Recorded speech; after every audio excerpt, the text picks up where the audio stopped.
Muy bien, vamos a regresar al libro de Romanos después de unas semanas. Espero que no se han olvidado de lo que hemos visto. Vamos a hacer un breve repaso de lo que hemos visto hasta este punto en la clase. Entonces aquí tenemos el bosquejo. El libro empieza con una introducción, es una introducción extendida. ¿Por qué? No lo conocen. Porque no lo conocen, ¿verdad? Es una iglesia que Pablo no ha visitado, entonces tiene que presentarse, hablar a ellos acerca de su ministerio. Y también en parte porque hay diferentes opiniones en Roma acerca de Pablo. No todos han aceptado a Pablo, no todos están convencidos de que Pablo es un apóstol enviado por Dios. Y entonces Pablo quiere también en un sentido defenderse, explicando que su evangelio es ortodoxo, que es algo que Dios ha revelado y que coincide con la enseñanza del Antiguo Testamento. ¿Okay? Hemos visto que el cuerpo del libro, se divide en 4 partes. Básicamente podemos pensar en el libro así: capítulos 1 al 4, capítulos 5 al 8, capítulos 9 al 11 y capítulos 12 al 15, con 15 y 16, segunda parte de 15 y 16 siendo la conclusión. Entonces, la primera sección principal, punto 2 en nuestro bosquejo, el corazón del Evangelio, la justificación por la fe. ¿Qué es el flujo del argumento en esta sección? ¿Okay? ¿Alguien puede ayudar con eso? Recuerden que empieza en 16 y 17 del capítulo 1, Pablo introduce el tema del libro. ¿Okay? Habla de la revelación de la justicia de Dios. Pero en capítulo 1, versículo 18, no sigue hablando de la revelación de la justicia de Dios, sino de la revelación de ¿qué?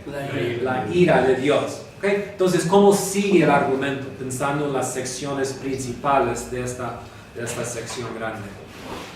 Eran 2 grupos, ¿no?, que conforman la iglesia, judíos y gentiles, y va a empezar a dirigirse a los gentiles, okay, a mostrarles cómo están reprobados. Y eso es 1:18 hasta el fin de capítulo 1, 32. Entonces, por esos versículos está explicando que los gentiles, como Mark dice, están bajo la justicia y la ira de Dios, son condenados. ¿Okay? ¿Por qué son condenados? ¿Okay? Por el pecado. ¿Okay? ¿Y qué más? Sí, el pecado es la expresión general, pero hay algo muy específico allí que Pablo nota. Ellos no dieron gloria a Dios, aunque sí han recibido información, revelación de Dios, han conocido ciertas cosas, pero han rechazado ese conocimiento y en vez de glorificar a Dios, como David dice, han rechazado ese conocimiento y han seguido sus propios deseos. Entonces se quedan condenados. ¿Okay? Segundo grupo, capítulo 2, versículo 1. Y si los judíos ya están ahí jactándose o felicitándose o echando amenes, ¿verdad? Porque Pablo está predicando a los gentiles y él dice: y tú hombre, ¿okay?, quien quiera que seas, tú eres culpable, has cometido el mismo error. Y los judíos piensan, pues tenemos ciertas ventajas. Menciona Pablo 2 ventajas principales en capítulo 2. ¿Cuáles son? Tienen 2 cosas que los gentiles no tienen. ¿Okay? La ley y la circuncisión. ¿Okay? Pero ni la ley ni la circuncisión nos protejan de la ira de Dios. ¿Por qué? Porque tener la ley, tener la circuncisión no vale nada si no vamos a ¿qué? ¿Cómo? Si no, dice que la circuncisión no vale nada, no te aproveches si no obedeces. O no obedeces, ¿verdad? Entonces, ¿cómo te ayudas la ley si no vas a someterte a ella? También la circuncisión. Entonces, de la misma manera, los judíos han recibido revelación de Dios. Los gentiles solo han recibido la revelación general. Los judíos han recibido también la revelación especial. Pero igual como los gentiles han rechazado esa revelación. Y en su rebelión se ha mostrado que son culpables, pecadores y merecedores de la ira de Dios. Y ese argumento sigue en capítulo 3, y ahí en capítulo 3 llega el argumento a un gran clímax, y él expresa que ya hemos demostrado que todos están bajo la condenación.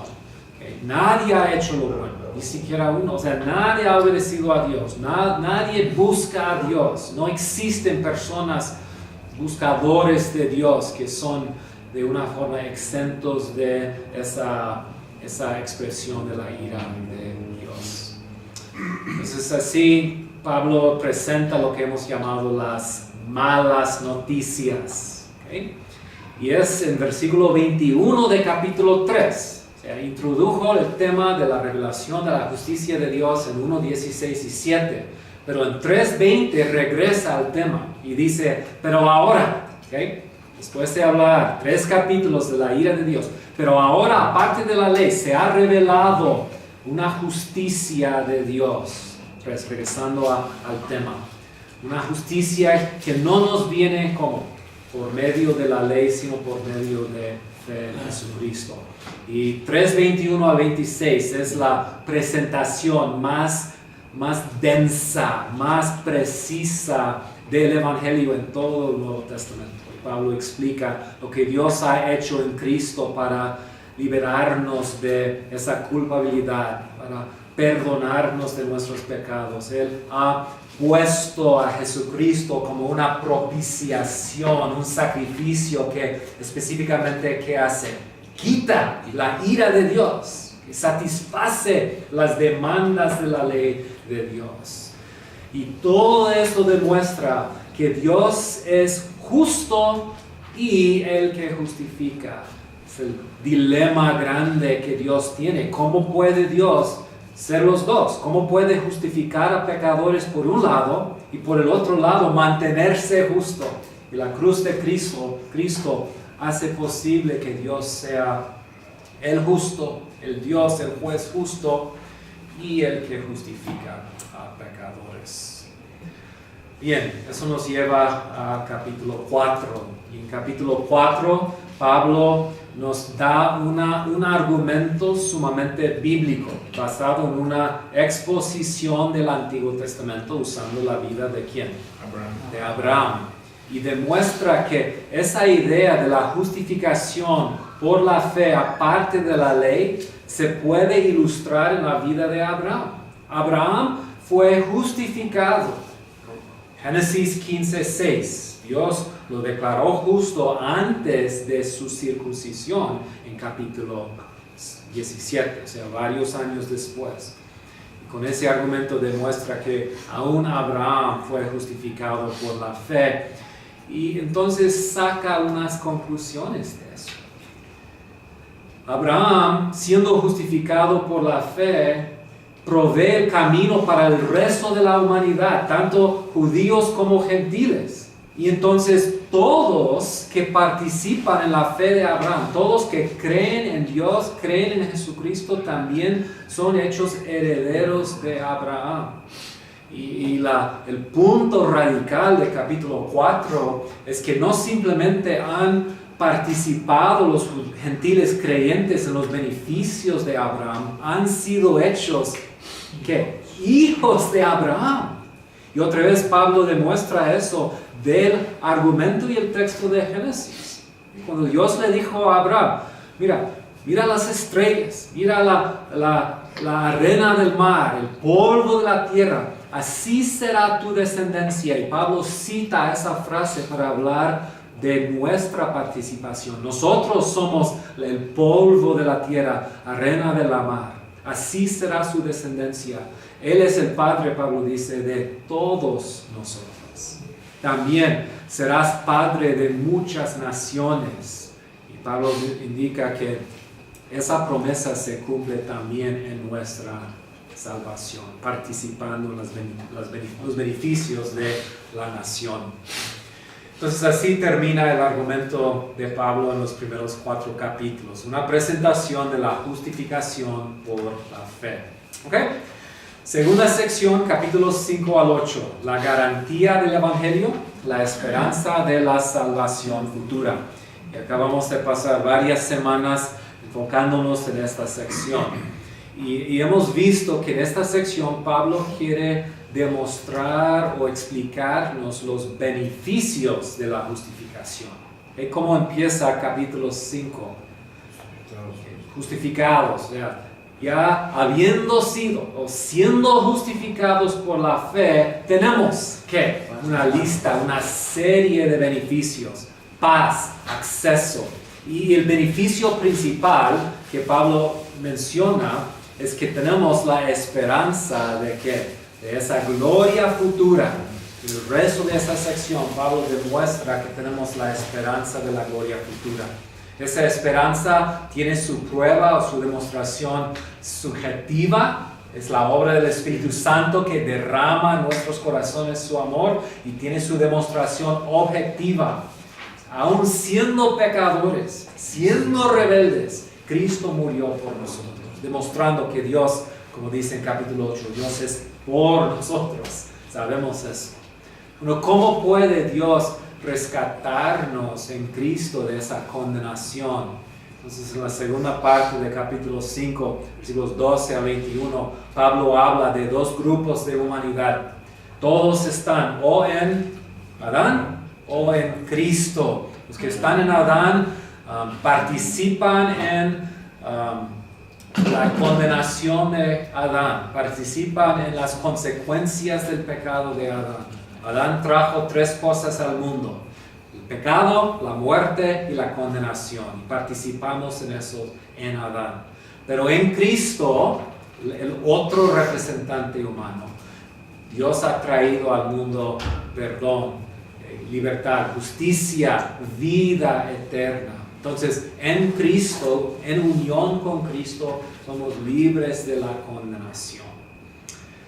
Ahora, puedo entender eso, pero sigue mi pregunta: ¿cómo puedo yo realmente saber que soy libre de la condenación? Porque hay 2 realidades que parecen llevarme a la condenación todavía. Primero es el pecado. Es una cosa que posicionalmente Dios me ha perdonado del pecado, pero la verdad es que el pecado sigue como una realidad en mi vida. Entonces, capítulo 6 explica lo que Dios ha hecho para romper esa esclavitud del pecado y librarnos del poder actual, presente del pecado en mi vida. Libres del poder, esclavitud del pecado. Capítulo 6, capítulo 7, Pablo sigue con la ley. La ley también es algo que en Adán nos tenía en esclavitud, pero en Cristo ya el viejo hombre que ha muerto, según capítulo 6, habiendo muerto este viejo hombre, ya ha muerto a su relación, su esclavitud a la ley. Capítulo 7 se dedica a eso, explicando primero que somos libres de la ley, luego explicando que realmente la ley no era el problema era ¿qué? Mi carne, mi pecado. El pecado se aprovechó de la ley se aprovechó del pecado y me llevó a la condenación. Entonces termina capítulo 7 con esa pregunta: ¿quién me librará? ¿Dónde hay libertad? El poder del pecado y de la ley. Y capítulo 8, la respuesta, ¿verdad? No hay ninguna condenación. No hay condenación para los que están en Cristo Jesús. Y sigue explicando cómo Dios no solamente nos ha librado otra vez de la condenación de la ley, sino del poder de la ley por medio del Espíritu Santo. El Espíritu Santo es el personaje principal en la primera mitad del libro de Romanos capítulo 8. Hay otra realidad. La otra realidad es el sufrimiento presente, que también amenaza mi esperanza. Esa realidad de del sufrimiento. No indica el sufrimiento que Dios es contra nosotros, que Dios está enojado con nosotros. Y Pablo dice que no, que de hecho el sufrimiento es resultado de la caída y del pecado, de la maldición que vino por medio del pecado. Pero que Dios en su soberanía está usando ese sufrimiento para cumplir sus propósitos en nosotros. Y el propósito es que transformarnos a la imagen de su Hijo. Es la meta, el fin de la salvación, una transformación completa. Tenemos esos versículos maravillosos en capítulo 8, 28 al 30, y es una cadena de oro. Los que Dios antes conoció, también que los predestinó. Todos que antes conoció, predestinó. Y todos que Él predestinó, también llamó. Y todos que Él llamó, también justificó. Y todos que Él justificó, también glorificó. Y entonces, esa cadena nos lleva de la justificación y antes de la eternidad pasada a la eternidad futura, demostrando otra vez la seguridad que tenemos por haber sido justificado por la fe. Si has sido justificado, no hay posibilidad de no ser glorificado. Y las raíces de eso nos lleva hasta que antes de la fundación del mundo, cuando Dios nos antes conoció, nos predestinó. Entonces, Pablo, versículo 31, si Dios es por nosotros, ¿quién contra nosotros? Como sabemos que Dios es por nosotros, no escatimó ni a su propio Hijo, sino que lo entregó por todos nosotros. ¿Cómo no nos dará con Él todas las cosas?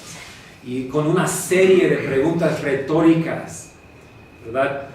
¿Quién, qué nos podrá separar del amor de Dios en Cristo? Y menciona toda posibilidad. Cosas en el mundo, en la tierra, cosas en el cielo, cosas por venir, cosas pasadas, muerte, la vida. Ninguna cosa nos podrá separar. La seguridad absoluta del pueblo de Dios. ¿Ok? He tomado el tiempo para pasar por esos capítulos, terminando el capítulo 8, porque nos prepara para recibir el mensaje, el argumento de capítulo 9. ¿Okay? Entonces, en nuestros libros estamos en página 62. Página 62. Y ese punto hemos llamado la defensa del Evangelio, el problema de Israel. Y otra vez, los títulos de las secciones vienen de Mood y su comentario sobre Romanos. Ahora es muy importante que vemos la conexión lógica entre capítulo 9 y capítulo 8. ¿Okay? Entonces, transición. En Romanos 5 al 8, Pablo demuestra la seguridad y confiabilidad de las promesas y los planes de Dios. Es lo que acabamos de ver. ¿Okay? Estamos seguros, tenemos esa seguridad absoluta.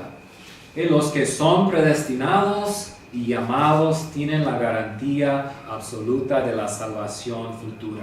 Serán glorificados. Pero eso hubiera levantado una pregunta para los judíos. Porque cuando ellos piensan en esa idea de ser antes conocido, de ser predestinado, ¿a dónde va su mente? O sea, ellos pensando más en el Antiguo Testamento, ¿quiénes son ellos que fueron antes conocidos, elegidos y predestinados por Dios? Los judíos, ¿verdad? O sea, Pablo dijo a los judíos, he escogido a ustedes entre todas las naciones, no porque eran la nación más grande, más obediente, sino por mi propio amor y decisión soberana los he escogido. Entonces eso crea o levanta un problema teológico en la mente de los judíos, en el corazón de los judíos. Para los judíos, esa enseñanza hubiera levantado una pregunta importante. ¿Cómo podemos estar seguros de que Dios cumplirá sus promesas a nosotros si las promesas que Él hizo a Israel no están siendo cumplidas? Lo que vamos a ver es que en este momento, en este punto en la historia, Cuando Pablo escribió y hasta el día de hoy, Israel no es parte del pueblo de Dios, no está participando en los beneficios del pacto. Entonces pueden ver cómo eso levanta esa pregunta, esa duda en la mente de los lectores. Capítulo 8, si Dios los ha llamado, si Dios los ha predestinado, si han recibido esas promesas, tiene una futura absoluta y segura. Pero, ¿qué de los judíos que también recibieron promesas iguales y no están experimentando las promesas, el cumplimiento de esas promesas? Entonces, versículos 1 al 5, el problema presentado. Pablo dice, digo la verdad en Cristo, no miento, mi conciencia me lo confirma en el Espíritu Santo, me invade una gran tristeza y me embarga un continuo dolor. Desearía yo mismo ser maldecido y separado de Cristo por el bien de mis hermanos, los de mi propia raza, el pueblo de Israel. Y me pregunto, ¿por qué empieza Pablo así? Y yo creo que es porque Pablo, porque es verdad primero, o sea, eso es el dolor que él siente en su corazón. Pero él quiere cuidadosamente compartirles eso para que ellos sepan que Pablo no está ahí como una persona distinta o separada de esas cosas, que está simplemente declarando cosas negativas sobre los judíos. Quiere comunicarles que él como un judío y como hombre de Dios y como cristiano sí sufre en su corazón por la condición en la cual los judíos se encuentran. ¿Okay? Entonces, Pablo, ¿qué es esa condición? ¿Por qué tienes tanta tristeza por la nación de Israel? Y ahí Pablo nos da una lista de ventajas intrínsecas, ventajas que los judíos tienen, pero ventajas de los cuales no están aprovechando. Entonces Pablo dice, de ellos son, ¿qué? La adopción como hijos. ¿Okay? ¿A quién dijo Dios? Tú eres mi primogénito. ¿Okay? A Israel. También lo dijo a Faraón de Israel. ¿Okay? Éxodo 20 o Éxodo 19. Mías son todas las naciones, pero ustedes son, ¿qué? Mi tesoro especial. Ustedes he llamado como mi hijo adoptivo. Entonces, Adán, hijo de Dios. Ahora, Israel, hijo de Dios, pueblo especial de Dios, el pueblo único de Dios. También de ellos son, ¿qué? La gloria divina. ¿Qué implica eso? La presencia de la gloria de Dios morando entre ellos. En el tabernáculo y luego en Palestina, en Canaán, en el templo, la presencia de Dios, de todas las naciones. Solo Israel tenía la presencia de Dios. Los pactos, ¿qué son los pactos? Son los medios de establecer y mantener su relación con Dios. Aparte del pacto, no existe esperanza y no hay relación con Dios. Ellos han recibido los pactos. La ley. ¿Para qué? Para poder vivir la presencia del Dios Santo. Es la ley que provee los sacrificios. Por medio de los pactos, por medio de la ley, tienen una relación única con Dios. Y el privilegio de adorar a Dios. Solo ellos tenían la adoración verdadera. Todas las demás naciones eran ¿qué? Idólatras. ¿Verdad? Entonces, contar con sus promesas. Ellos habían recibido las promesas de Dios. Entonces, de ellos también son los patriarcas, a quienes Dios dio, ¿qué? La ley, el pacto, las promesas. Y de ellos, según la naturaleza humana, nació Cristo, de quien es Dios sobre todas las cosas. ¿Quién es Dios sobre todas las cosas? Alabado sea por siempre. Amén. Yo creo que Pablo cuidadosamente menciona todas esas ventajas para destacar la tragedia que hay cuando Israel no participa en los beneficios y las bendiciones del pacto. Entonces el problema es que a pesar de todos esos privilegios y promesas, la nación de Israel no está disfrutando los privilegios del pacto. No está experimentando el cumplimiento de las promesas. Es una nación apóstata, o sea, fuera del pacto. Pienso en Efesios 2, 11 al 13. ¿Recuerdan ese pasaje como Pablo describe a los gentiles? Los gentiles son los que están lejos, los judíos, según el pacto, son los que están ¿qué? Cerca a Dios. Efesios capítulo 2. Por lo tanto, recuerden ustedes los gentiles de nacimiento, los que son llamados incircuncisos, por aquellos que se llaman la incircuncisión, la cual se hace el cuerpo por mano humana. Recuerdan que en ese entonces ustedes estaban separados de Cristo, excluidos de la ciudadanía de Israel y ajenos de los pactos de la promesa, sin esperanza, sin Dios en el mundo. Estoy hablando de una situación, una condición de ser apartados de Dios. Y Pablo dice, ahora los judíos están en esa misma condición. Y él cita Oseas 1, 9 y 10. En el tiempo de Oseas dijo, ahorita la nación no es pueblo de Dios. ¿Okay? ¿Por qué? Bueno, recuerdan, hermanos, el pacto. ¿Ya? El pacto vino con ¿qué? Dos opciones. Bendición y maldición.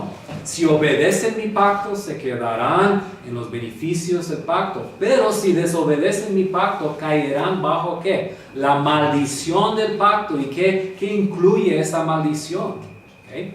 Exilio, igual como Adán y Eva, echados fuera de la presencia de Dios. Entonces, cuando Oseas escribió su profecía, él dijo, un día esta gente, los judíos en el contexto de Oseas, que no es pueblo de Dios, serán llamados una vez más que pueblo de Dios. No son mi pueblo, pero un día serán incluidos en eso. Y Pablo dice que cuando él escribe esa carta, sigue la nación bajo ¿qué? La maldición de la ley. ¿Okay? Entonces, yo creo que esta sección presenta una pregunta, y es una pregunta implícita, porque no vamos a leer la pregunta así escrita, pero también una respuesta. ¿Okay? ¿Qué es la pregunta implícita? ¿Okay? Puedo ponerlo así. ¿Es la apostasía de Israel permanente? ¿Se ha rechazado Dios a su pueblo? ¿Han fallado las promesas de Dios? Y es la pregunta fuerte, ¿verdad? Porque capítulo 8 habló de esas grandes promesas. Dios hizo promesas. Dice en versículos 1 al 5 que de ellos son las promesas. Entonces, ¿han fallado las promesas de Dios? ¿Pueden ver el problema? Si Israel no está contando ahora con las promesas, parece que la promesa de Dios ha fallado. En otras palabras, ¿cómo explicamos el fracaso de Israel? Teológicamente, Pablo, ¿qué está pasando? Tenemos que concluir que el fracaso de Israel indica que los planes y los propósitos de Dios, la predestinación de Dios es algo falible. ¿Y cómo responde Pablo a esa pregunta? Responde 4 veces en estos capítulos, de una manera muy clara. Y podemos llamar Romanos 9 al 11 una teodicea. ¿Okay? ¿Saben qué es una teodicea? Teodicea es una defensa de Dios. Tenemos varias veces en la Biblia lo que son defensas de Dios. Estoy leyendo en mi tiempo devocional el libro de Job. Y Job, después de todos los discursos de sus amigos y de él, ¿cómo termina el libro? Con Dios hablando. ¿Qué está haciendo? Se está defendiendo. ¿Quién eres tú, Job, para hacer esas preguntas? Y Job termina diciendo que voy a cubrir mi boca. He hablado de cosas que no sé. Entonces, estos capítulos en un sentido son una defensa de Dios. Notan cómo Pablo responde responde a esta pregunta. Y podemos decir que esas respuestas forman la tesis, la proposición de Romanos 9 al 11. Primero, capítulo 9, versículo 6. Ahora bien, no digamos que la palabra de Dios ha fracasado. Su respuesta es que no. Las promesas de Dios no han fallado. Capítulo 11, versículo 1. Por lo tanto, pregunto, ¿acaso rechazó Dios a su pueblo? De ninguna manera. Tenemos nuestra pregunta y tenemos nuestra respuesta. Aunque en el capítulo 11 la pregunta ahora no es implícita, es explícita. Versículo 2. Dios no rechazó a su pueblo, al que de antemano conoció. ¿Dónde hemos visto esas palabras? Conocer de antemano. Capítulo 8, ¿verdad? Es el enlace con capítulo 8. Los que Dios antes conoció, predestinó, llamó, justificó, glorificó. Entonces esa nación también ha recibido esas promesas. Y la respuesta es no. Dios no ha rechazado a su pueblo. Versículo 11. Ahora pregunto, ¿acaso tropezaron, hablando de los judíos, tropezaron para no volver a levantarse? De ninguna manera. Entonces, con los 4 pueden ver claramente, ¿verdad?, que Pablo quiere responder a esa pregunta. ¿Han fallado las promesas de Dios? ¿Ha fallado la palabra de Dios? ¿Ha rechazado Dios a su pueblo? ¿Ha tropezado la nación para no volverse a levantar? ¿Ha rechazado Dios a su pueblo? Y la respuesta es que no. Ahora, Pablo no simplemente nos da una respuesta sencilla como no. Lo que Pablo hace es nos da 4 argumentos teológicos para demostrar que Dios no ha fallado, su promesa no ha fallado, su palabra no ha fallado, que Él no ha rechazado a su pueblo. A pesar de la condición actual de Israel, Dios no ha rechazado a su pueblo. 4 argumentos. Lo que voy a hacer antes de seguir, les voy a mostrar los 4 argumentos para que puedan ver cómo son los argumentos y luego vamos a ver cada uno en su turno. Entonces, argumento número 1. Primero, Dios no ha elegido a todos los descendientes. Dios no ha rechazado su pueblo. Su palabra no ha fallado. ¿Por qué?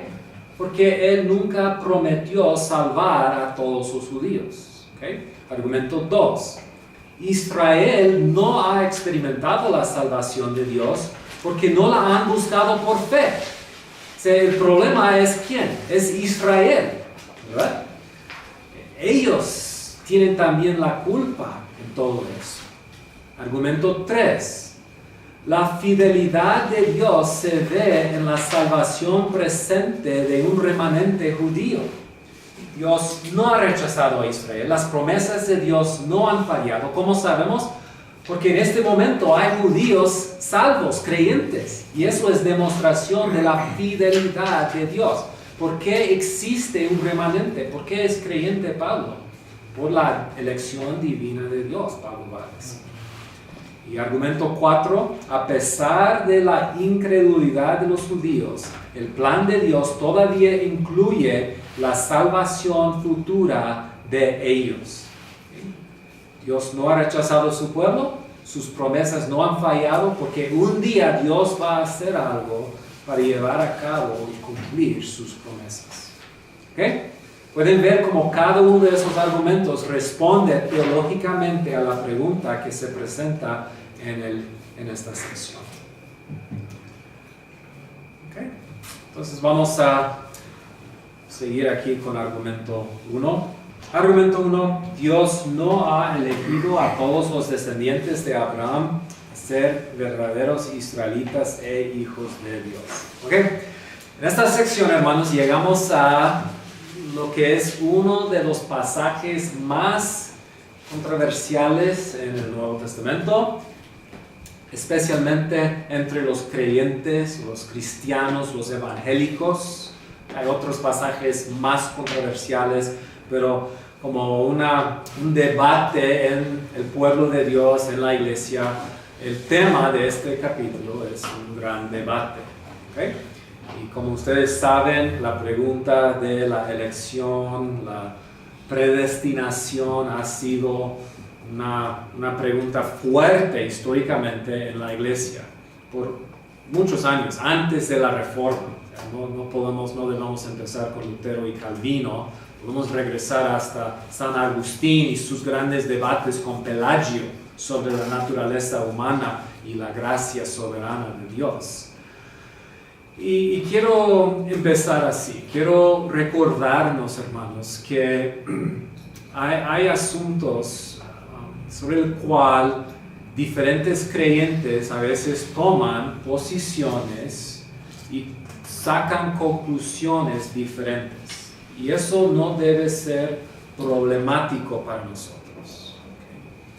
¿Recuerdan lo que hemos visto muchas veces en estas clases? Que cuando estudiamos la teología para ser teólogos maduros, y eso es mi deseo, no solamente que tengan conocimiento, sino que sean teólogos maduros. Un teólogo maduro tiene dos puntos de referencia. Primero es lealtad al texto. Ahí debemos empezar. ¿Dónde está mi lealtad? No debe ser una lealtad a mi denominación, a la tradición de la cual yo vengo. Mi lealtad no debe ser a lo que mis papás me enseñaron, o mi pastor me enseñó, o lo que yo mismo he concluido en mis estudios pasados. Mi lealtad principal es a la palabra de Dios. Y queremos siempre, como hemos visto, quedarnos en la línea. Que cuando interpretamos, estudiamos la Biblia, predicamos la palabra de Dios, no queremos ir arriba de la línea, añadiendo cosas al texto, ni queremos ir debajo de la línea, excluyendo todo lo que dice la palabra de Dios. Queremos quedarnos en todo el consejo de Dios, lealtad al texto. Y ahí entra otro principio, es el principio de la humildad. Y la humildad. Lealtad al texto no es suficiente porque yo soy falible y yo necesito entonces la humildad. ¿Cómo me ayuda? ¿Cómo me sirve la humildad? Bueno, la humildad me ayuda en mi lealtad al texto. Si soy humilde en mi estudio de la palabra de Dios, voy a dejar que la palabra de Dios me diga cosas que yo antes no creía.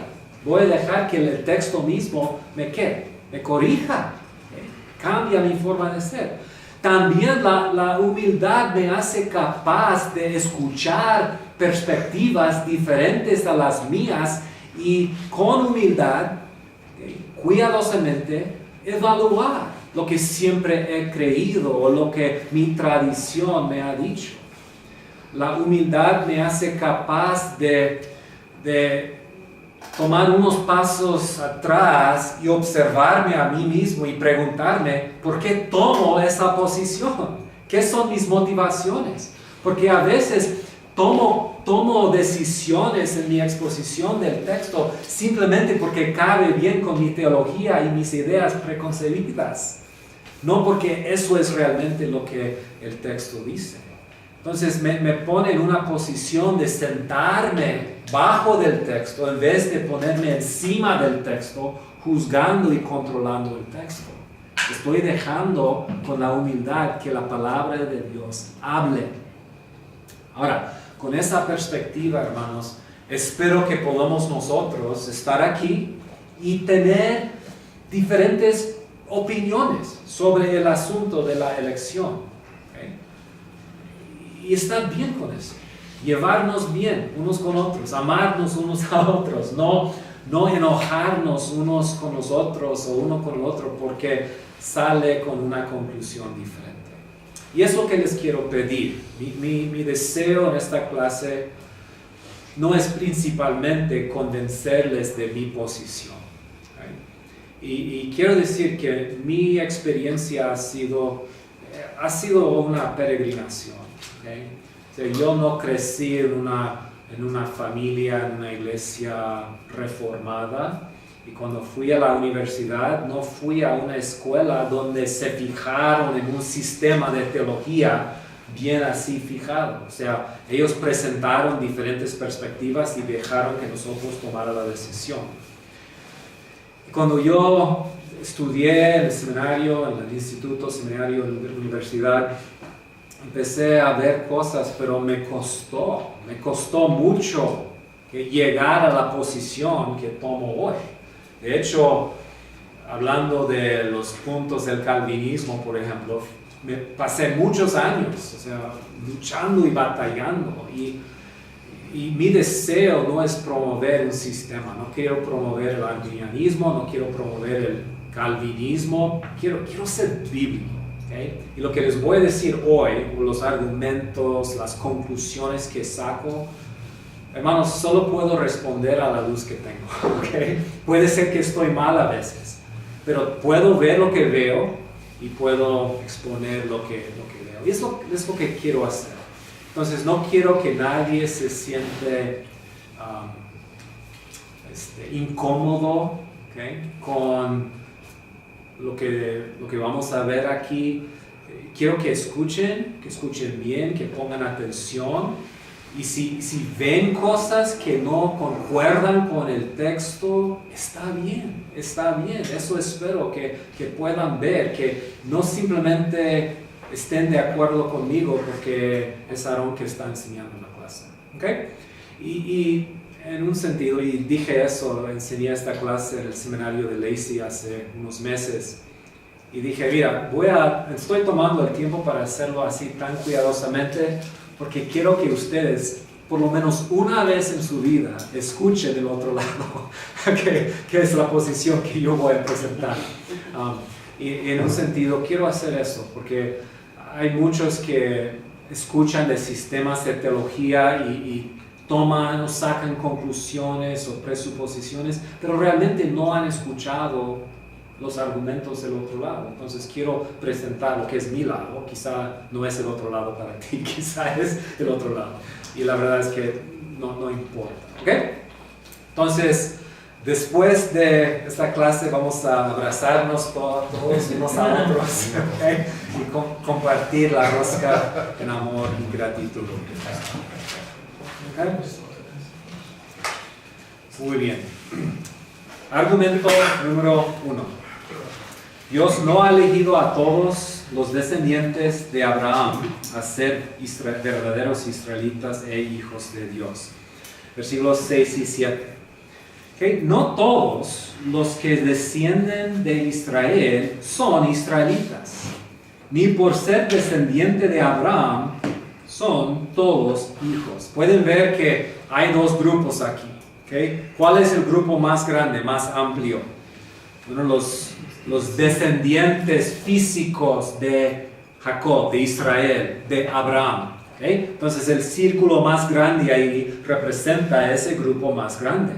Y su punto es que en ese grupo más amplio, los descendientes de Israel, los descendientes de Abraham, hay otro grupo más pequeño, más específico. ¿Y quiénes son? Son los israelitas, los hijos. Entonces podemos verlo así. Existe Israel físico y adentro existe Israel ¿qué? Espiritual. Y es lo que vimos en capítulo 2. ¿Recuerdan eso? Que no son los que tienen la circuncisión física los verdaderos judíos. ¿Qué es un verdadero judío? El que tiene la circuncisión del corazón. Entonces ahí vimos que existen israelitas y entre ese grupo hay israelitas verdaderos. Las palabras que Pablo usa ahí. ¿Okay? Entonces lo que tenemos que hacer ahora es seguir su flujo lógico. Entonces la pregunta es ¿cómo? ¿Por qué Pablo?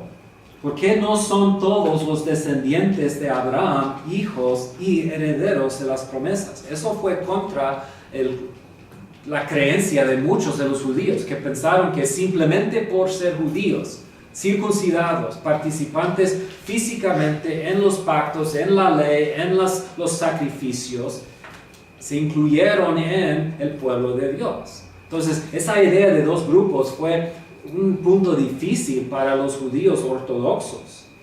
Entonces, ¿cómo puedes decir eso? Y Pablo nos da dos respuestas. Primera respuesta. Primero, porque Dios no dio la promesa a todos los descendientes de Abraham.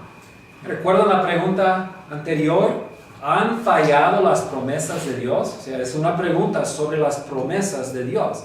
Y su argumento aquí es que Dios no dio esa promesa a todos los descendientes de Abraham. Y nos da un ejemplo. Habla de los dos hijos de Abraham, que son Isaac e Ismael. ¿Alguien que lea 7 a 9, por favor? Tampoco por ser descendientes de Abraham son todos hijos suyos. Al contrario, tu descendencia se establecerá por medio de Isaac. En otras palabras, los hijos de Dios no son los descendientes naturales. Más bien, se considera descendencia de Abraham a los hijos de la promesa. Y la promesa es esta: dentro de un año vendré y para entonces Sara tendrá un hijo. Okay. Entonces, dos descendientes, pero un solo receptor de las promesas, un solo receptor de ese título de hijo. ¿Y es cuál de los dos? Es Isaac. Okay. Entonces, la pregunta es, ¿por qué no son todos los descendientes de Abraham hijos y herederos? Primera respuesta, Dios no dio la promesa a todos los descendientes de Abraham. Respuesta 2. Porque Dios no ha elegido a todos los descendientes físicos de Abraham e Isaac. Y ahora usa otro ejemplo. ¿Okay? Los dos hijos de Isaac. ¿Quiénes son? Esaú y Jacob. Entonces, no solo eso. ¿A qué se refiere el eso? ¿Okay? No solamente el caso de Abraham con Isaac e Ismael, también la siguiente generación. No solo eso, también sucedió que los hijos de Rebeca tuvieron un mismo padre. Entonces, alguien podría decir, bueno, eso es cierto con Isaac e Ismael, pero la verdad es que Ismael nació de una sierva, de una esclava. O sea, la promesa vino por medio de Sara. Obviamente, Ismael no se incluye. Entonces, Pablo nos va a dar otro ejemplo que también da respuesta a esa objeción. ¿Okay? También sucedió que los hijos de Rebeca tuvieron un mismo padre, que fue nuestro antepasado Isaac. Sin embargo, antes de que los mellizos nacieron o hicieron algo bueno o malo, para confirmar el propósito de la elección divina, no en base a las obras, sino al llamado de Dios, se le dijo a ella, el mayor servirá al menor. Y así está escrito, amé a Jacob, pero aborrecí a Esaú. Entonces la promesa, Pablo dice, fue dada a Jacob, no a Esaú. ¿Okay? Y notan cómo Pablo lo dice tan claramente, que fue basada esa promesa en ¿qué? En la elección divina, no en su ¿qué? Su propio mérito, no en su mérito propio. Entonces fue una elección ¿qué? Incondicional, sin condiciones. El argumento de Pablo es, no todos los judíos, ¿okay? Y físicos son judíos verdaderos, como Pablo. ¿Qué es la base de eso? La base es una elección divina.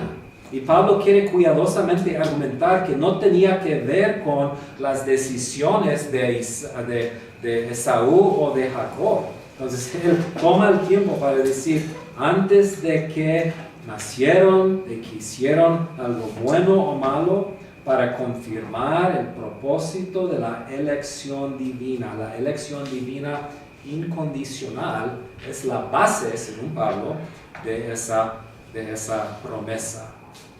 Entonces podemos resumirlo así.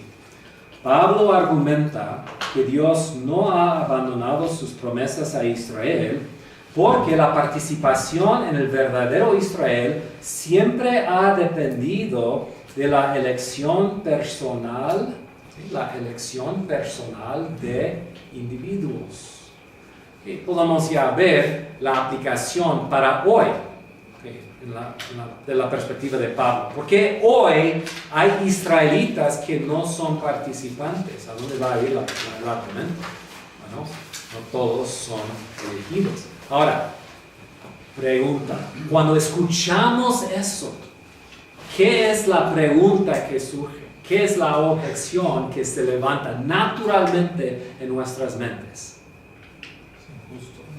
Es injusto, ¿verdad? Y es la pregunta que sigue. ¿Pero no es injusto? ¿Qué concluiremos? ¿Acaso es Dios injusto? Okay. Entonces, hermanos, Pablo sabía que la respuesta iba a ser, ¿qué? Me parece injusto. Y eso me ayuda a saber que estoy entendiendo bien el pasaje. Que él vio cómo yo respondería a ese punto. Que la salvación o la promesa de Dios a Jacob se basaba en la elección incondicional. Y automáticamente mi mente, mi conciencia responde y dice, eso me parece injusto. Y Pablo, como siempre, sabe cómo va a responder sus lectores, a su audiencia, a sus argumentos. Lo hace muchas veces en el libro. ¿Por qué levanta Pablo esa pregunta? Porque él sabe que a muchas personas les cuesta aceptar la idea de una elección personal e incondicional.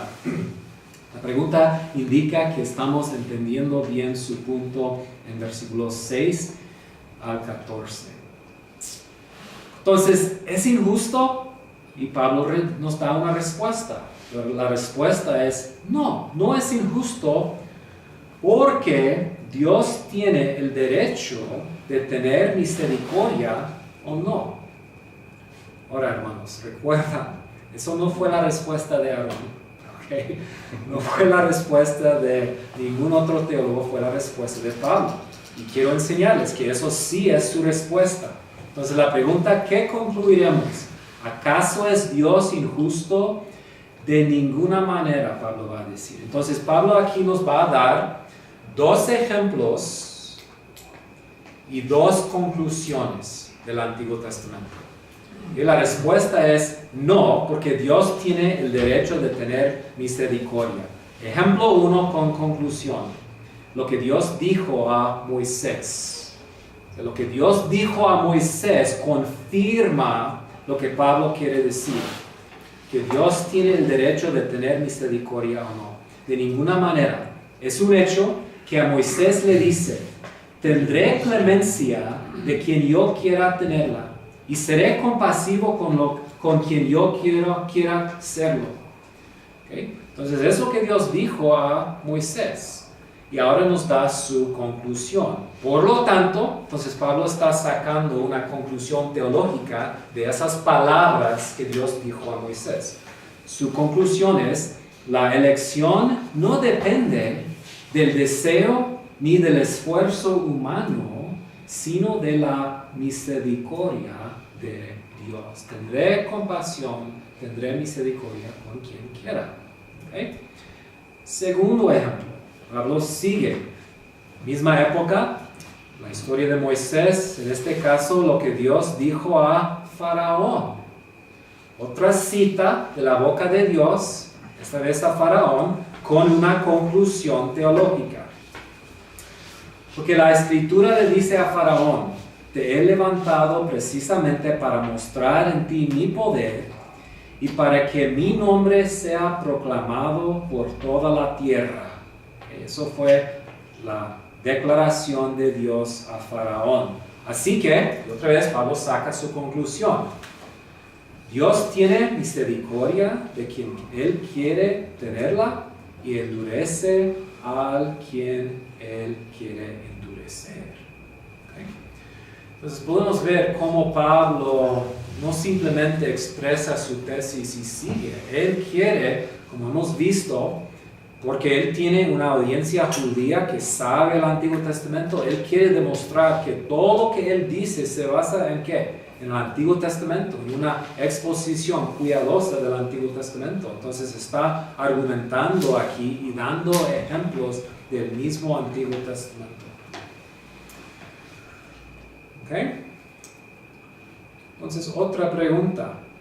Entonces, la primera pregunta que nos surge ¿es Dios injusto? Y su respuesta es no. Hay otra pregunta. Y me encanta a Pablo. Pablo es muy pastoral. Y es obvio que Pablo a través de los años ha tenido esa conversación muchas veces. Sí es un buen maestro que tiene mucha experiencia, ¿verdad? Después de varios años ha escuchado todos los argumentos, todas las preguntas y él sabe cómo funcionan las mentes de sus estudiantes. Entonces, la siguiente pregunta que se levanta es eso. ¿Cómo puede Dios culparnos si todo depende de su elección soberana? ¿No es cierto que eso es una pregunta natural? ¿Verdad? O sea, si la elección incondicional es una verdad, es cierto que me surge esa pregunta. ¿Es Dios injusto? Segunda pregunta, entonces, ¿cómo puede Dios condenarme si la salvación se basa completamente en la soberanía de Dios? Pero tú me dirás, entonces, ¿por qué todavía nos echa la culpa a Dios? ¿Quién puede oponerse a su voluntad? ¿Okay? Es la pregunta que él levanta, exactamente lo que hemos visto. ¿Cómo puede Dios culparnos? Y otra vez nos da Pablo una respuesta muy cuidadosa. Respondo. Me gusta eso. Okay. Entonces, alguien ahí se atreve a levantar la mano. Pero Pablo, y Pablo dice, respondo. Imagino la pobre persona ahí como espantado, ¿verdad? No creo que eso fue el tono. Pablo está hablando de una manera muy precisa, muy cuidadosa, pero amorosa también, porque está respondiendo a sus preguntas. No está diciendo, ¿por qué preguntas? Yo soy el apóstol Pablo. Cállate la boca. No, él quiere responder a sus preguntas, ¿verdad?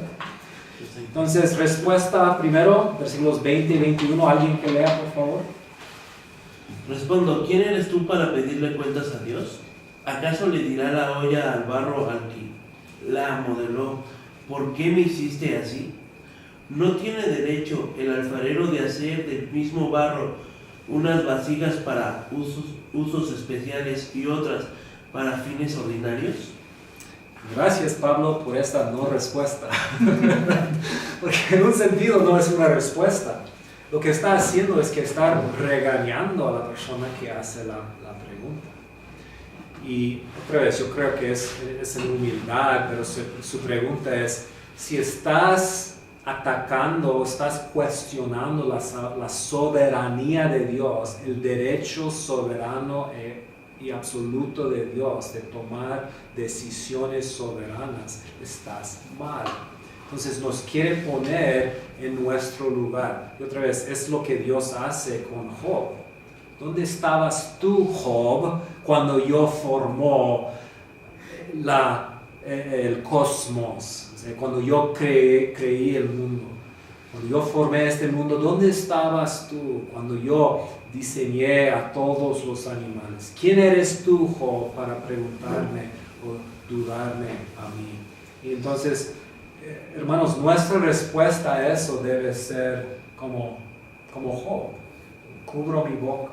Okay, Dios está bien. Quizá no lo entiendo. Está bien. Dios entiende que no lo entendemos. Él dice, las cosas secretas están ¿con quién? Con Dios. Y las cosas reveladas son reveladas. Entonces, Dios no nos regaña y no nos condena por no entender. Okay? Nos regaña cuando rechazamos su soberanía. Otra vez, yo creo que es en amor y gracia. Segunda respuesta, segunda parte de la respuesta. ¿Alguien que lea 22 y 23? ¿Y qué si Dios, queriendo mostrar su ira y dar a conocer su poder, soportó con mucha paciencia a los que eran objeto de su castigo y estaban destinados a la destrucción? ¿Qué si lo hizo para dar a conocer sus gloriosas riquezas a los que eran objeto de su misericordia y a quienes de antemano preparó para esa gloria? Entonces su pregunta es, si te estás fijando en la injusticia supuesta de Dios, estás enfocando en la cosa incorrecta. Debes estar dándote cuenta de qué? De la misericordia de Dios. Al final de cuentas, ¿quién merece la salvación? Si fuera por nuestra elección, si fuera por nuestra decisión, estaríamos en la misma posición de Adán y Eva. Nosotros confirmamos cada día la decisión de Adán y Eva. Tomamos decisiones pecaminosas, pecamos contra la revelación de Dios y la ley de Dios, igual como Israel. Entonces su argumento es, si te estás fijando, si te estás enojando por la injusticia de Dios, debes considerar la gracia y la misericordia de Dios. Y va a regresar a ese punto del capítulo 11. Conclusión. Dios ha llamado a algunos de los judíos y de los gentiles para recibir su misericordia. Entonces Dios en su soberanía ha decidido mostrar las riquezas gloriosas, ¿verdad?, de su misericordia. Y son las personas a quienes de antemano preparó para esa gloria. ¿Okay? Y lo que Pablo hace aquí es lo que hizo en capítulo 4. ¿Okay? Hace su punto y luego abre la puerta también para incluir a los gentiles. ¿Okay? Es lo que hizo en capítulo 4, es lo que hace aquí. No es solamente que Dios ha mostrado misericordia a un grupo de judíos, también lo ha hecho ¿a quién? A los gentiles. Esos somos nosotros, o sea, Pablo y los romanos. ¿Okay? ¿Recuerdan cómo terminó el versículo 23? A quienes de antemano preparó para esa gloria. ¿Quién preparó a esa gloria? Pablo dice, esos somos nosotros, a quienes Dios llamó, no solo de entre los judíos, sino también de entre los gentiles. Ahora, eso nos cuesta, eso es difícil, entonces nos va a dar dos más ejemplos. ¿Okay? Dos más ejemplos de dos profetas del Antiguo Testamento. Primer ejemplo, lo que Dios dijo a Oseas. Lo que Dios dijo a Oseas. Dios en su misericordia llamará a unos para ser su pueblo amado e hijos, a pesar de su rebelión. ¿Alguien que lea 25 y 6? Así lo dice Dios en el libro de Oseas. Llamaré mi pueblo a los que no son mi pueblo, y llamaré mi amada a la que no es mi amada. Y sucederá que en el mismo lugar donde se les dijo, ustedes no son mi pueblo, serán llamados hijos del Dios viviente. Entonces, en su contexto original de Oseas, ¿a quién se refería esa declaración? No son mi pueblo. En ese contexto está hablando a los judíos, la nación de Israel que está en rebelión. Oseas escribió a la nación de Israel y dijo, un día Dios en su misericordia, a pesar de su rebelión Israel, a pesar de su desobediencia, Dios los haré de nuevo, una vez más, mi pueblo, los llamará amados. Pero aquí Pablo abre la puerta y la aplica ¿a qué? También a los gentiles. Por eso dice en el versículo 24, Dios llamó no solo de entre los judíos, sino también de entre los gentiles. ¿Okay? El primer ejemplo viene de Oseas. Segundo ejemplo, lo que Dios dijo a Isaías. Dios en su misericordia salvará a un remanente. Isaías, por su parte, proclama respecto de Israel. Aunque los israelitas sean tan numerosos como la arena del mar, solo el remanente será salvo. Al revés, entre el grupo más grande, un grupo salvo que es un remanente, ¿verdad? Solo el remanente será salvo, porque plenamente y sin demora el Señor cumplirá su sentencia en la tierra.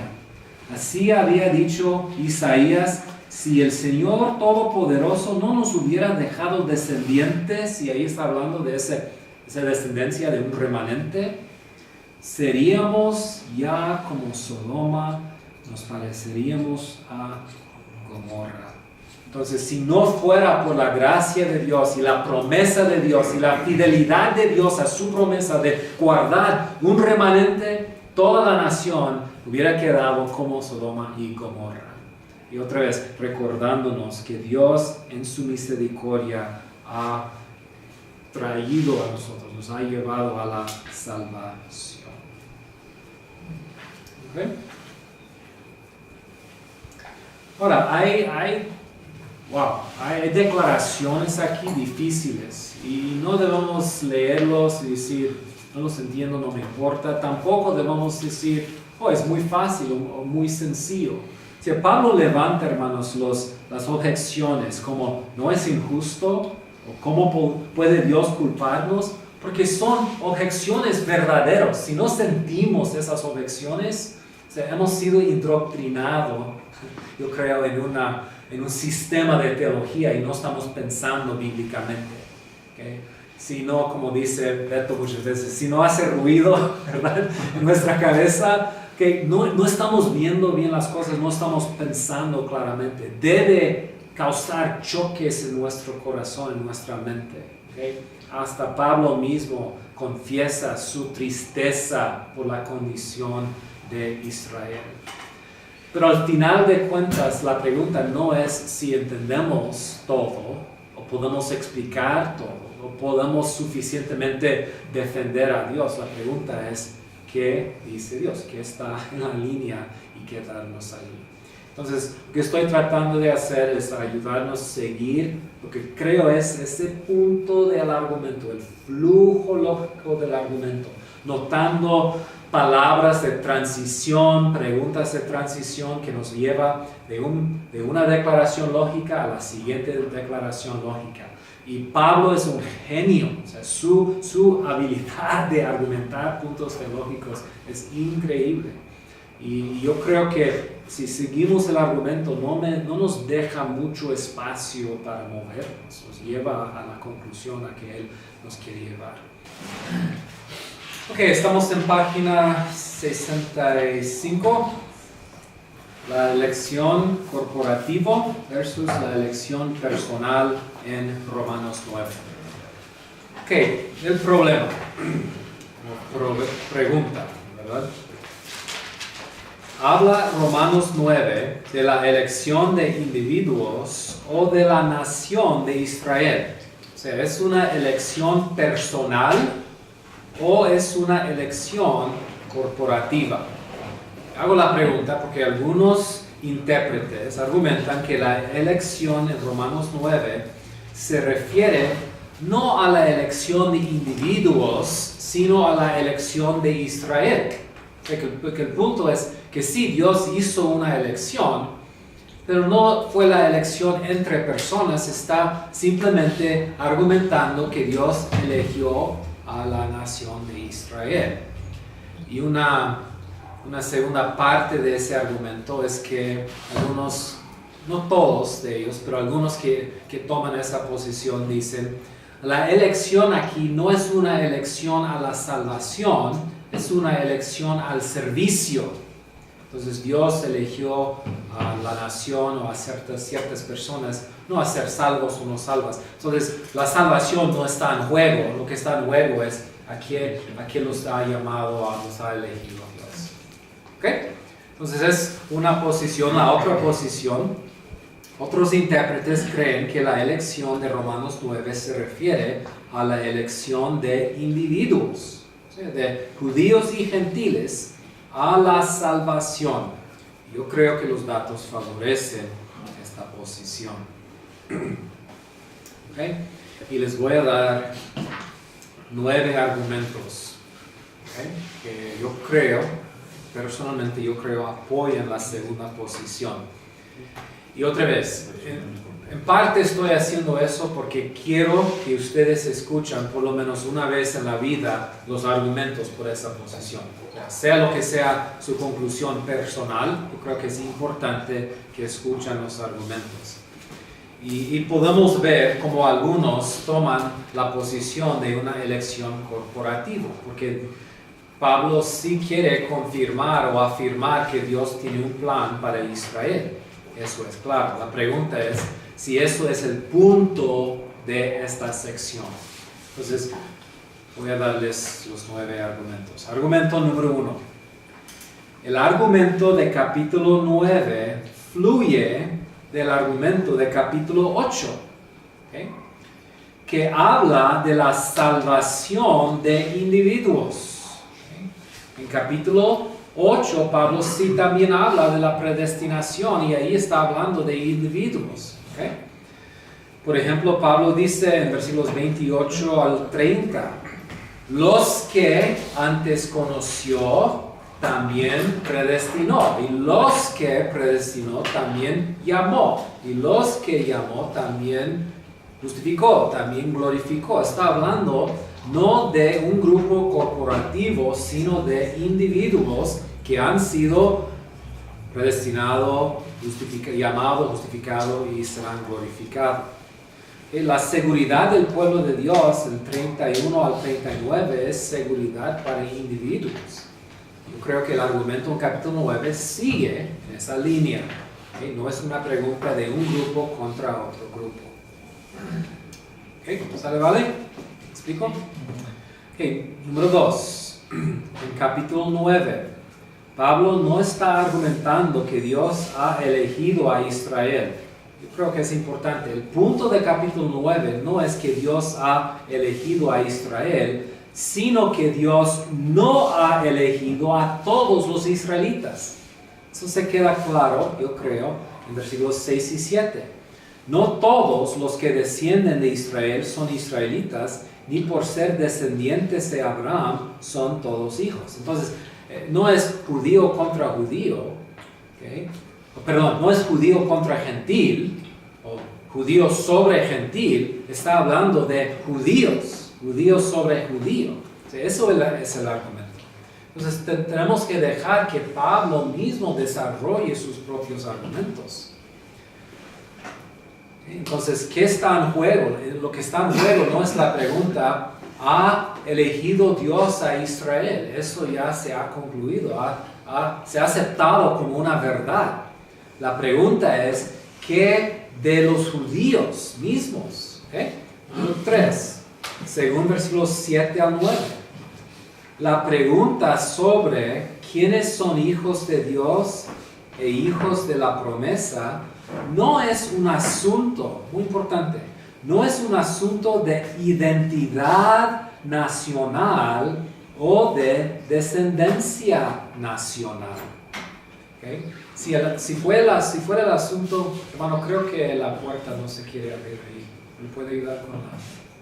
Intentó. Salió. Okay. Pensé que estaba tratando de entrar. Gracias. ¿Eso no es identidad nacional o de qué? De descendencia nacional. ¿Okay? Versículo 7. Tampoco por ser descendientes de Abraham son todos hijos suyos. Al contrario, tu descendencia se establecerá por medio de Isaac. En otras palabras, los hijos de Dios no son los descendientes naturales. Más bien se considera descendiente de Abraham a los hijos de la promesa. La promesa es esta: dentro de un año vendré y para entonces Sara tendrá un hijo. Entonces, la pregunta sobre quiénes son hijos de Dios no es un asunto de identidad nacional o descendencia nacional. Pablo está negando que la identidad nacional está en juego, que es el punto. De hecho, eso es su punto, que su identidad nacional no es la clave para ellos. ¿Okay? Número 4. La elección de Jacob sobre Esaú empieza con individuos. Aunque tiene implicaciones nacionales, es la elección de una persona en vez de otra persona. Pablo niega que esa elección tiene condiciones, es una elección incondicional. Entonces, empieza todo el argumento hablando de una elección Dios había hecho con dos personas individuales. Versículos 15 y 16. Pablo enfatiza que la misericordia soberana y libre de Dios es la base de la elección y se expresa hacia ¿quién? Hacia individuos. ¿Okay? Notan esos dos versículos. Aquí Pablo enfatiza que la misericordia soberana, es una misericordia, pero es misericordia soberano y libre de Dios, es la base de la elección y se expresa no simplemente hacia la nación, como un grupo corporativo, sino hacia individuos. Noten lo que dice. Porque él dice a Moisés, tendré misericordia del que yo tenga misericordia y tendré compasión del que yo tenga compasión.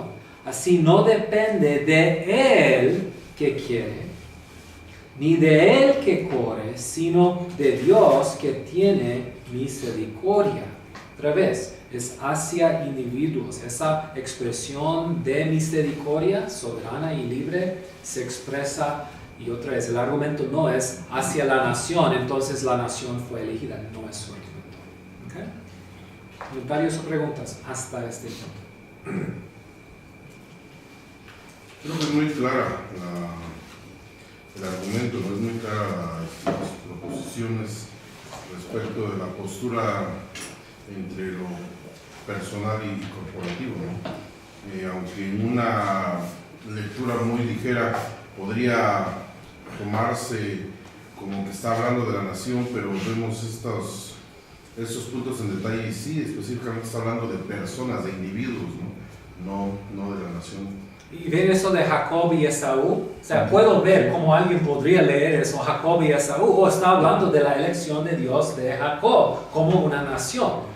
Entonces, si termino ahí en ese versículo, entiendo por qué algunos tomarían esa posición. Aunque yo personalmente creo que toman la posición por razones teológicas más que por razones exegéticas. Pero como tú dices, una lectura ligera, o sea, rápida, superficial, puedo ver el punto. Okay.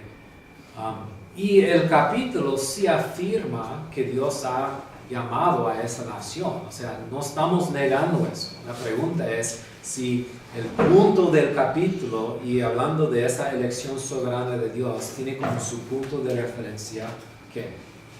La nación o individuos entre la nación, en la nación. ¿Ibas a decir algo más?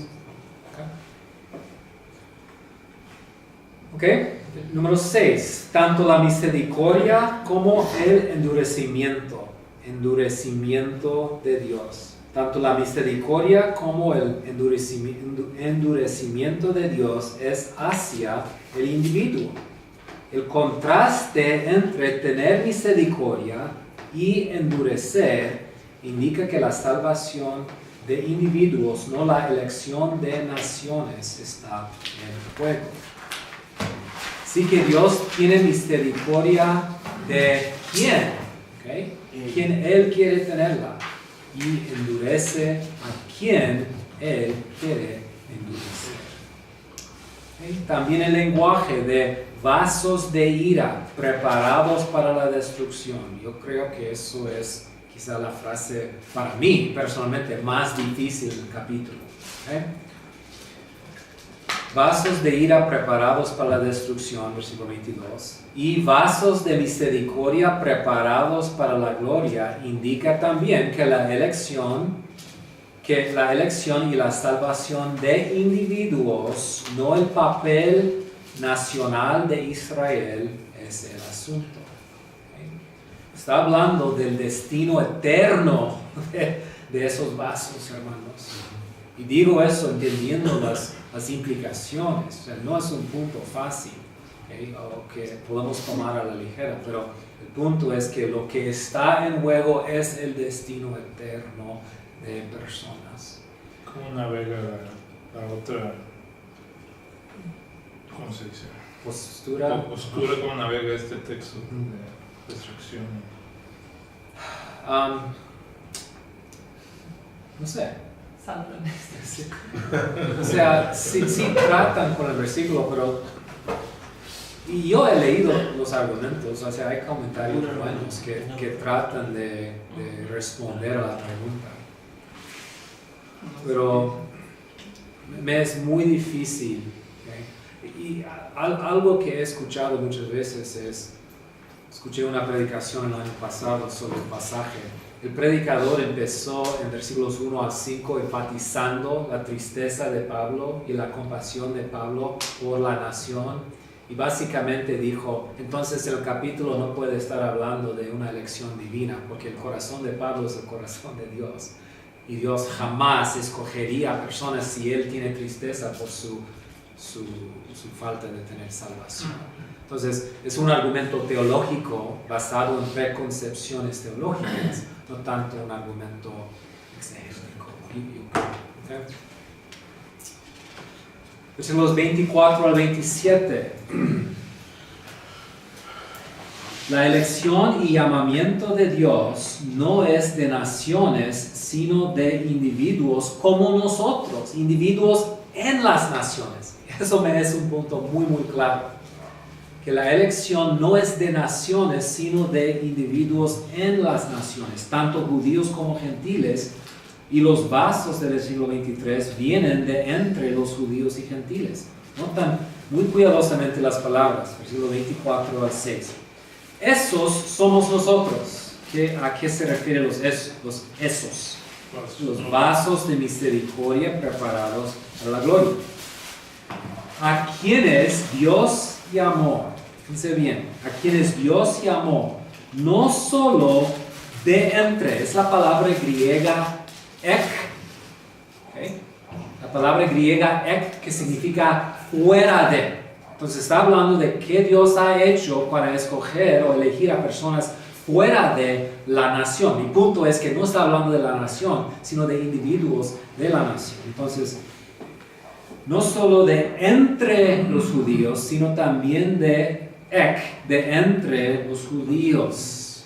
No está en juego el destino de las naciones, sino de personas en o fuera que han salido de esas naciones. Así, lo que Dios dice en el libro de Oseas, llamaré mi pueblo a los que no son mi pueblo y llamaré mi amada a los que no es mi amada.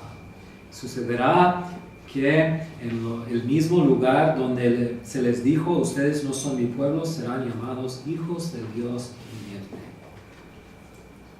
Yo creo que para mí este argumento y esos versículos son los más claros. Ese uso de ek y la distinción entre el grupo corporativo y personas en el grupo, tanto judíos como gentiles, hace la distinción ahí. ¿Okay? Número 9. La elección de Dios resulta en la salvación de un remanente de Israel. La elección de Dios resulta en la salvación de un remanente de Israel. La salvación de israelitas individuales, no de la nación, es el asunto de este capítulo. Yo creo que esos versículos cierran la puerta completamente a la idea de elección corporativa. ¿Okay? ¿Alguien otra vez que lea 27 al 9? Isaías, por su parte, proclama respecto de Israel. Aunque los israelitas sean tan numerosos como la arena del mar, solo el remanente será salvo. Okay, notan eso, es la palabra sozo, que significa salvar. Okay? El asunto sí es asunto de salvación, no es un llamado a servicio nacional o algo así. Entonces, de entre esa nación un remanente será salvo. ¿Okay? ¿Por qué? Siga. Porque plenamente y sin demora el Señor cumplirá su sentencia en la tierra. Así había dicho Isaías. Si el Señor Todopoderoso no nos hubiera dejado descendientes, un remanente, seríamos ya como Sodoma, nos pareceríamos a Gomorra. Okay. ¿A qué se debe la salvación de un remanente? La misericordia de Dios. Okay. La misericordia de Dios. Vamos a ver en la próxima clase Romanos 11, pero solo quiero notar cómo Pablo regresa a ese mismo argumento en capítulo 11, que es parte de esa sección. Pablo en capítulo 11, 1 a 10 va a hablarnos de la salvación de un remanente, es el tercer argumento. Dios no ha rechazado a su pueblo porque su fidelidad se ve en la salvación actual de un remanente. Y notan cómo en capítulo 11 él argumenta que un remanente será salvo. ¿Okay? O sea, puedo ponerlo así. ¿Por qué es el caso de que hoy hay judíos que están siendo salvos? ¿A qué se debe la salvación hoy de un remanente? O sea, hoy en 2019. ¿Okay? Pablo dice en 11, 5 al 7, así también hay en la actualidad un remanente que dice, escogido por gracia. Y si es por gracia, ya no es por obras. Porque en tal caso la gracia ya no sería gracia. ¿Qué concluiremos? Pues que Israel no consiguió lo que tanto deseaba, pero sí lo consiguieron los elegidos. Los demás fueron endurecidos. La salvación de un remanente se debe a la elección soberana de Dios. ¿Okay? Entonces, su argumento llega a su punto final en capítulo 11. Ok, preguntas, comentarios, quejas. y mi deseo no es debatir, la verdad es que no quiero debatir, pero sí hay preguntas con toda confianza. Si puedo responder, respondo, si no puedo responder. Creo que es cierto que los que toman la postura de que tiene que ver con la elección de la nación no es por hacer un buen exégesis del pasaje, porque creo que la mejor explicación que escuché de esa postura de un expositor que me gusta lo que predica tardó 25 minutos antes de llegar al texto de Romanos 9, cargando el peso a su lado con textos por aquí y por allá, diciendo que sabemos esto, Dios es así, y construyó todo un argumento, y luego llegó al texto y pasó bien rápido, básicamente diciendo, eso es lo que tiene que decir este texto, porque mira lo que todos vimos, y tienen que, entonces, ni son exégesis del pasaje, y es un hombre que conoce muchísimo de la Biblia, es un buen expositor. Muchos de sus sermones me gustan, pero su argumento aquí fue así. Ya tenía una postura teológica preconcebida, pero tuvo que pasar 25 minutos construyendo un argumento aquí para que eso como dio sombra a lo que dice el texto, para que salga con un argumento que apoyó su postura. Y lo que me gusta, lo que Pablo va a hacer en capítulo 10, el capítulo 9 enfatiza la soberanía de Dios. ¿Qué es el otro lado de la soberanía de Dios?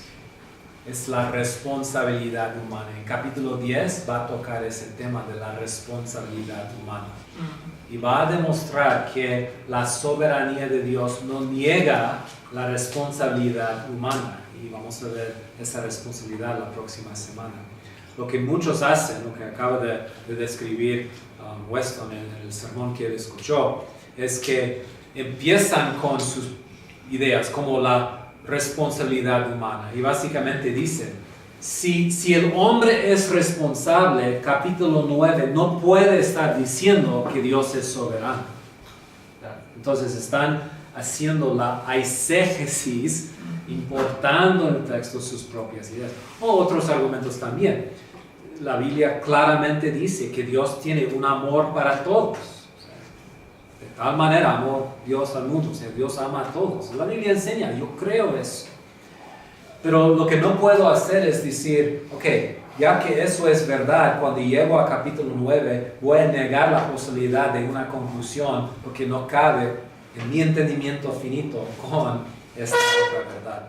Y normalmente cuando yo hago errores, cometo errores exegéticos, es lo que estoy haciendo.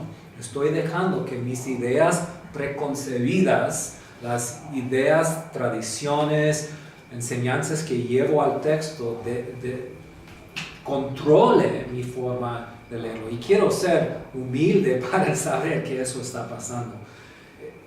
Lo que hemos hecho hoy es hemos ido frase por frase intentando seguir el argumento. Yo creo que a esa conclusión nos lleva el argumento. Pero otros hermanos toman otras posiciones.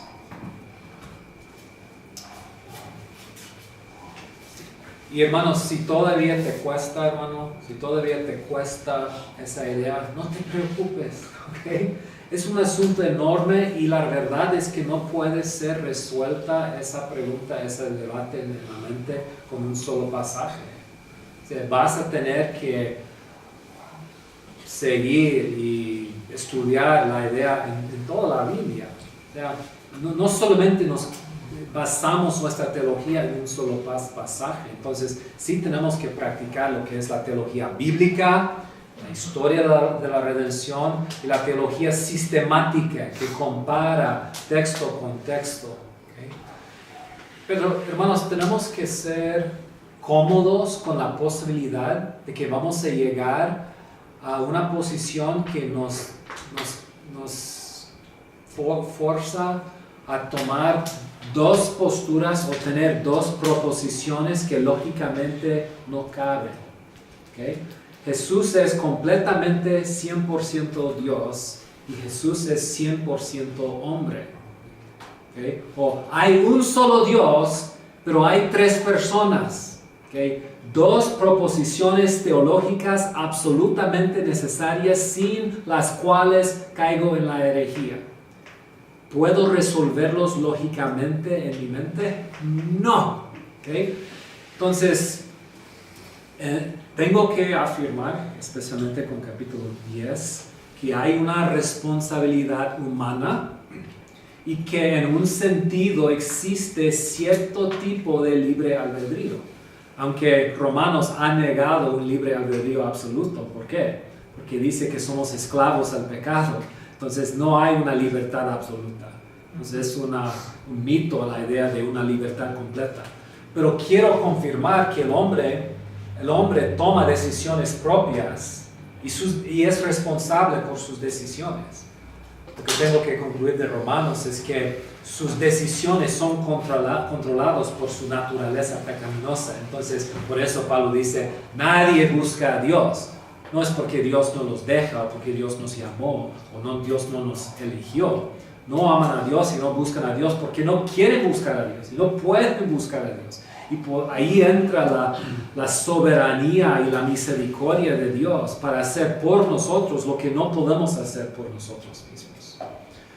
Hermanos, esa idea de la elección de Dios tiene muchas implicaciones. Yo oro cuando evangelizo. ¿Por qué oro? Porque yo sé que yo no puedo hacer y esa persona a quien hablo no puede hacer ciertas cosas, que Dios tiene que hacer algo en él que ni yo ni él mismo puede hacer. Necesito que la misericordia soberana de Dios intervenga. Entonces, no tengo caso orar si Dios no tiene esa soberanía y esa habilidad de abrir ojos ciegos, ¿verdad? De romper corazones duros, de dar vida, de llamar, Lázaro, levántate, salgas. Y está muerto, no puede hacer nada solo. Dios soberano sí puede hacer eso. Entonces sí tiene implicaciones para mi vida, mi ministerio. Soy misionero, hermanos, soy misionero porque creo que Dios tiene su remanente, Dios tiene pueblo. Dios dijo a Pablo en Corinto, cuando él estuvo en Corinto, que no tengas miedo, tengo mucha gente aquí. ¿Sí? Gente, todavía no me han seguido, todavía no han creído, pero aquí tengo mi gente. Entonces Pablo va y predica, llega a Filipos, ¿y qué hace Dios? Abre el corazón de Lidia. ¿Para qué? Para que reciba, para que entienda, para que esté abierta a ese mensaje. Es Dios que toma el primer paso. ¿Okay? Hechos dice, ¿verdad? Todos que fueron, ¿cómo lo dice? el punto es que Dios está obrando y trabajando, y por eso puedo predicar con confianza, con toda confianza, sabiendo que no depende de mí, como Pablo dice aquí, no del que corre, no del que quiere, sino que Dios que tenga misericordia. Ok. Hermanos, Joel, Josué, Álvaro, gracias por estar. ¿No tienen preguntas o comentarios? No tienen que, no hay presión. Okay.